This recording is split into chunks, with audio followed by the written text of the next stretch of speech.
प्रमोद प्रेमी यादव जी का ये गाना 70% भोजपुरी कलाकारों को दीवाना बना चुका है।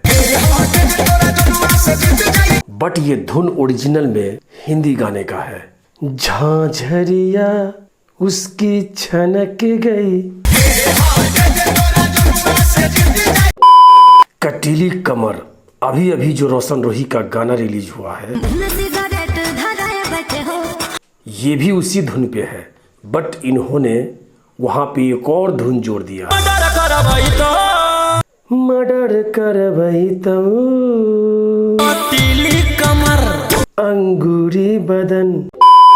अब लगता है जैसे भोजपुरी और मगही इंडस्ट्री में राइटरों के पास कोई नया धुन ही नहीं बचा। बात करें रोशन रोही का तो इसके साइज का तो कोई मॉडल भी नहीं बची है, वरना इस भैंसिया को थोड़ी न चाहता।